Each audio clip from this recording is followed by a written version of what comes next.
Evlilik kader midir sorusuna iki açıdan bakarak cevap vermemiz mümkündür. Birincisi, Cenab-ı Hak Celle Celaluhu'nun bir kişinin evlenecek olduğu kişiyi bilmesi anlamındaki ve takdir etmesi anlamındaki kader.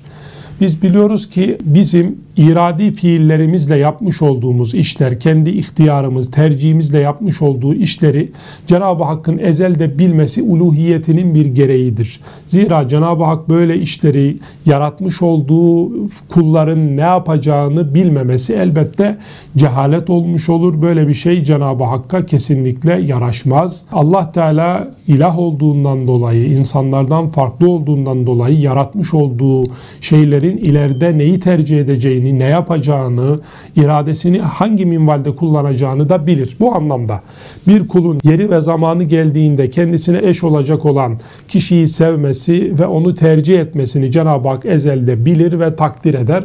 Kul da yeri ve zamanı geldiğinde kendi iradesiyle, sevmesiyle, tercihiyle o kişiyi kendine eş olarak kabul eder. Bu kendi iradesiyle tecelli ettiğinden dolayı bu anlamda ilim maluma tabi olmuş oluyor. Yani Cenab-ı Hakk'ın ilmi böyle bir maluma, olaya tabi olmuş oluyor.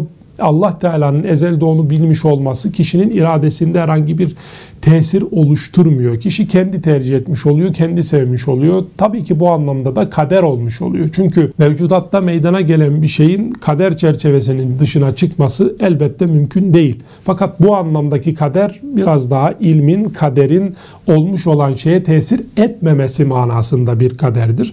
Bazen şöyle de olabilir. Cenab-ı Hak bizim irademizi, tercihlerimizi iptal ederek bazı olayların direkt olarak başımıza gelmesini takdir buyurur. Nitekim ölmek böyledir. Kişi ne zaman öleceğini bilemez. Ne zaman hastalanacağını bilemez ve bunları kendi tercih etmez. Kendi iradesiyle bunlar tecelli etmez. Bunlar mahza kaderdir. Cenab-ı Hakk'ın takdiriyle meydana gelirler. Kimi evliliklerde bir imtihan icabı böyle olabilir. Yani Cenab-ı Hak onun iradesini iptal ederek filanca bir kişiyi ona eş olarak ezelde takdir buyurur. Kişi iradesini bile henüz ortaya koyamadan o kişiyle evlenmiş bulunur. Böyle bir şey ızdırari olabilir. Bu durumda da Allah Teala onu imtihan etmeyi, sabredip etmeyeceğini ölçmeyi irade buyurmuş olur. Cenab-ı Hak buyuruyor: "Estağfirullah ve cealna ba'dakum li ba'din fitne etasbirun."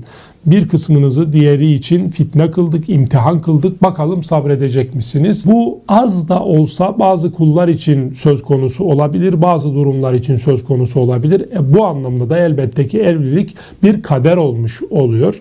Fakat daha çok birinci kısımda saymış olduğumuz kişinin kendi iradesiyle, tercihiyle eşini sevmesi, tercih etmesi manasında da anlayacak olursak evliliğin elbette rahatlıkla bir kader olduğunu ifade edebiliriz. Fakat çoğunlukla bu bizim irademizle Cenab-ı Hakk'ın ilminin, takdirinin bir tesiri olmaksızın ortaya çıkan, tecelli eden bir kaderdir.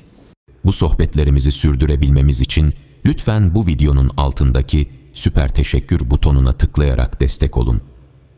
Sizin katkılarınız sohbet kanalımızın devamlılığı için son derece önemlidir.